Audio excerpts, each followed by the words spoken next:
Hey guys, I've got the Maxtoch L3K that I got sent for review. I did have to pay for it. I just got a bit of a discount to get this. So yeah, I've comes with this nice sturdy case here. It just came in a brown box, so no point in showing that. So we've got the holster, good quality, very good quality holster. This is pretty standard.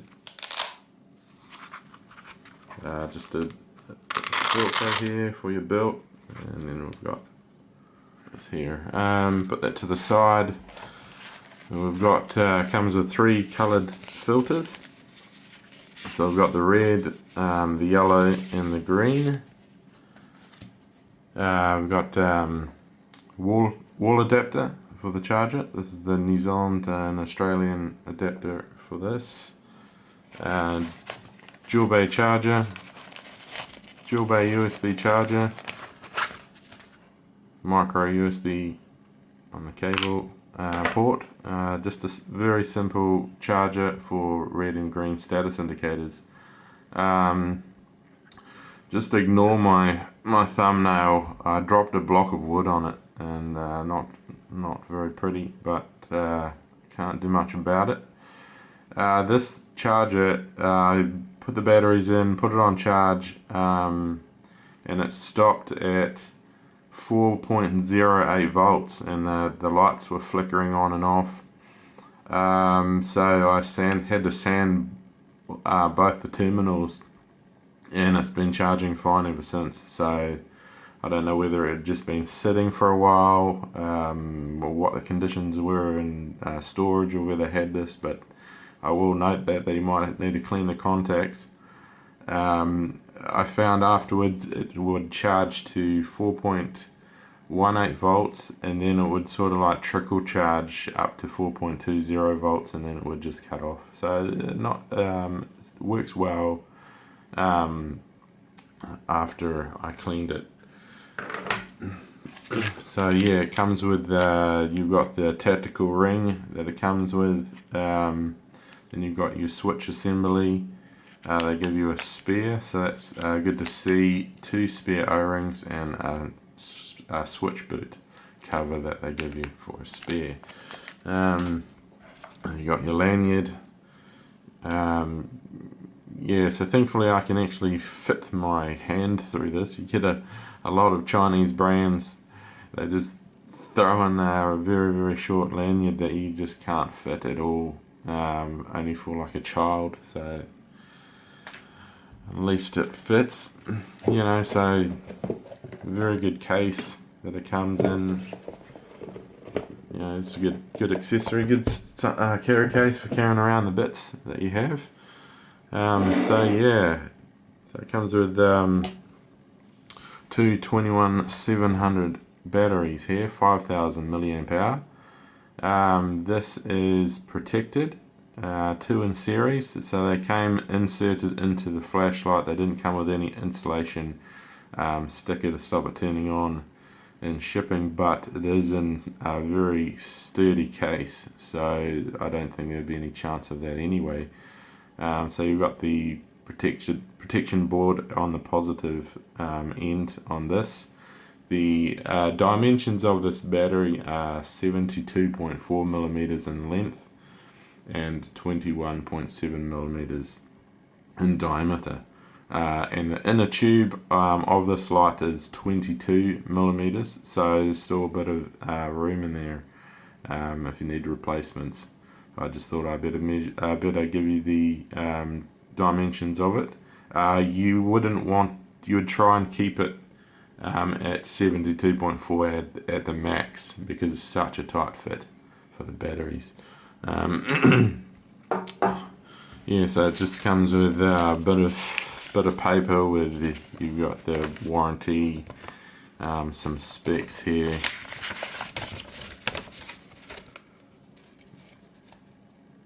There it is. Put this aside. Let's get on to the light. Yeah, so this is an LEP. yeah, so this has got an extremely fine narrow beam on this, absolutely insane range. I haven't had an LEP before, so I was quite excited to get my hands on this, especially at a discount. I thought, wow, if I'm going to get one, I might as well offer to review it and get a discount at the same time. Yeah, so look at this. This is, let's have a look. Just got a rare switch on this. A very simple operation. It's just low, medium and high with mode memory. Forward clicky. So yeah, I think it's quite well built, but I have got a few things I want to go through that I would like to see improved. So as you can see, it's very minimal sort of knurling, not much at all. I've seen on other reviews for the L3K, people were commenting saying, oh, it's not very good knurling, they should have improved on this, but not taking into account that this is actually built for having on your rifle. This is a hunting model. Maxtoch focus on hunting flashlights. That's sort of what they focus on, and this is, they've had to make this so that it's the standard. It fits into the standard mounts of 25.4 millimeters. So the diameter of this is 25.4 millimeters or 1 inch. And then so there's not much to go on. You know, they have to keep it sort of thick enough so you know that it's still good build quality, having the 21700 larger diameter batteries in here. So you know, moving up, you've got this is 30 millimeter diameter to fit into the larger gun mounts. Yeah, so I still find it's pretty good. I would only probably buy this to have mounted on a rifle anyway, because of the fine narrow beam on it. Great for sort of lining it up to take that shot on that animal, but for searching around, not so much, just because you just can't see your surroundings like trees, etc., around the beam, you know, that you would have with a larger flashlight. Yeah, so like a larger beam profile on like a searchlight. So yeah, moving up, we've got a bit of fins on here. It's quite deep fins on this for decent cooling. Nice thick grooves, very well sort of rounded off. There's no sharp edges on this at all, which is, you know, always a good sign. There's no sharp anywhere. So yeah, you've got the logo here. What I found is this logo, I don't know if I can see it on camera, but it started to wear off already. I've hardly had it.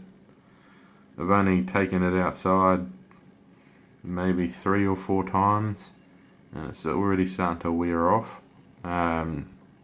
So yeah, we'll move on to this. This has just got, you can just see the reflection. That's just my Sappheiros LT1 lantern here that it's reflecting off, just to give a bit of lighting. But yeah, this has got the spherical lens on this. Underneath this has got a glass lens behind here, and then it's the spherical lens on this. But yeah, this is the filters. This bezel comes off, and you've got the glass here, and then you've got the spherical lens behind here. Yeah, so this is something I really don't like on these models, is that, I mean, there's barely any thread on this bezel at all, and I've cross-threaded this so many times trying to put in the coloured filters. You know, if you're out hunting, the last thing you want to be doing is handling the glass lenses, because you can drop them when you're trying to put in the red, green or yellow, and you can end up having them drop and shatter. Or if you've got dirty hands, or it's raining, the last thing you want is, dirt or water to be getting in the front there, or getting dirt or fingerprints, and scratches all over the lens. Like, I don't quite understand why they've done that. Maybe it allows for greater penetration of light through that lens, rather than having, the slip over filters that you see on many other brands. I would far rather that design. It's just so quick. Then you've got a sort of rubber protection around the glass, and you can just chuck it on quick and pull it off, put it in your bag. Where this is, you're fumbling around with the different filters. Very sort of poor thinking, having that kind of system on this. I would far rather just have the slip over lenses. Maybe anyone that picks this up is going to use it for that would like to try and source those from maybe another brand, just to have that. When I was doing the Beamshots, I had the green installed, and it was just starting to come into rain. I didn't have the Beamshot over the red lens, and so I took it off, and upon unscrewing it, it cross-threaded, and I was in a bit of a state trying to panic. Because I needed to do it before it started to rain, my camera equipment and that, and it just, the bezel got stuck, and I could just imagine the problem it would cause out in the field when you're hunting, because having the red beam installed, I noticed that it cut down the range to only 680 meters. From 3,000 meters, that's a heck of a loss. So you don't want to just be stuck with the red when you go out. You want to be able to switch to the white, or maybe the yellow as well if it's in foggy conditions, and you want a yellow light to sort of pierce through the fog better. But yeah, we'll move on, but I'll just pop this back in, just very, very fiddly.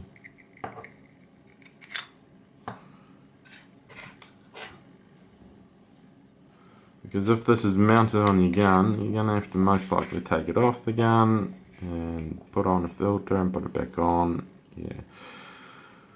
But yeah, right, we'll take it apart.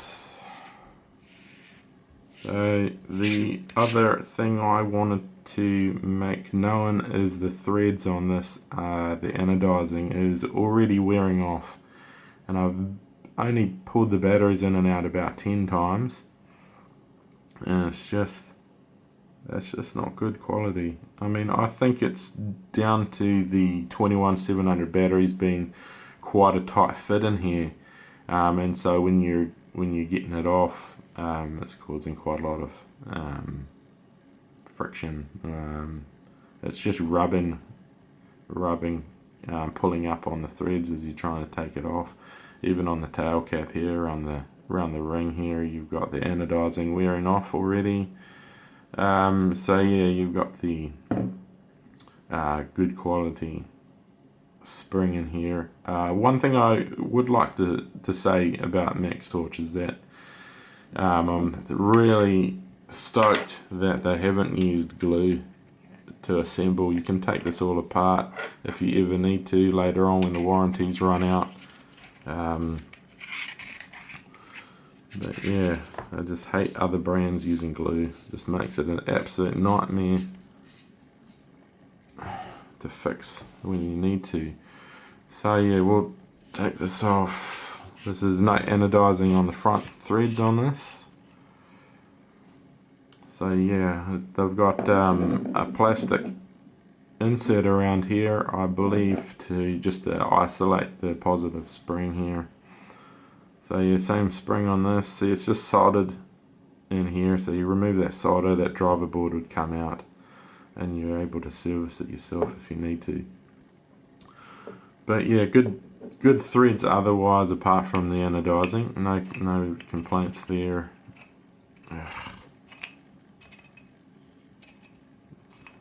Just because of the battery they've got in here, I think.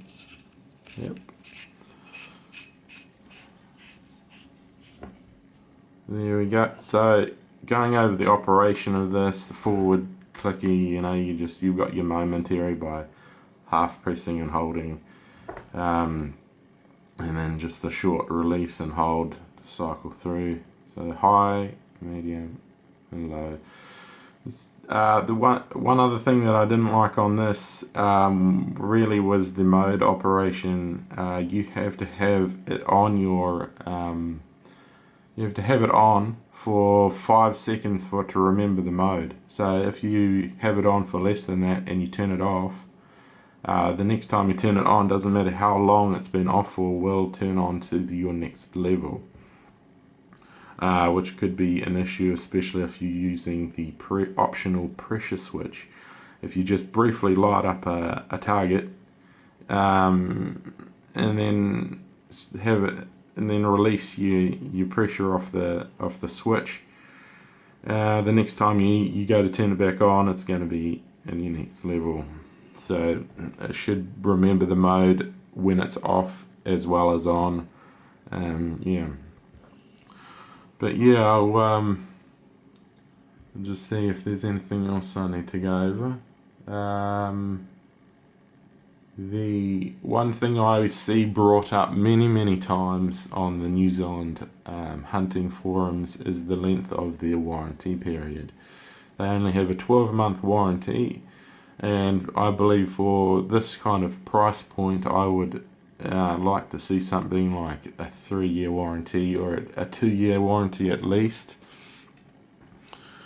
Yeah, because like on the cheaper brand of lights, they come at a default of 12 months, and then just when you're paying that extra price, it would be good to have that warranty there. Maxtoch, they offer lifetime warranty on their labour, but you have to pay for parts after that 12 months. So for local, for the distributor here, for selling locally, it would just be good to have the company, the manufacturer, give a longer warranty for the customers here. Just peace of mind to have that, really. But yeah, I will move on. I've got the Beamshots coming up next. I put a lot of work into this. It's a lot harder than normal because it's such a narrow beam. I have my camera set on manual focus, so I have to do everything manually. Just when you're out on the farm, there's no light pollution, there's no houses in the distance, you know, around you, providing a bit of light so that your camera can have that autofocus. So it was quite a lot more difficult to get this done. But yeah, I haven't gone through the runtime graphs like I normally do, but over at onelumen.com, one of the guys over there is going to be, they always do very thorough runtimes, so you can jump over there when they've got it up and they'll have it all. But I've done a lot of measurements and a lot of time I've spent on this, so hope you guys enjoy. I certainly enjoy this. I would recommend it to everybody out there. I think it's just phenomenal, the range on this. It is my first LEP flashlight, but I'm just blown away by the range on this. This is just absolutely insane. And with it having 2 batteries as well, you don't have the issue of it dropping down in brightness very quickly. It holds its brightness for ages. It doesn't step down either. It's sufficient cooling from these fins. Very good light. Anyway guys, thanks for watching. I hope you guys enjoyed.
you.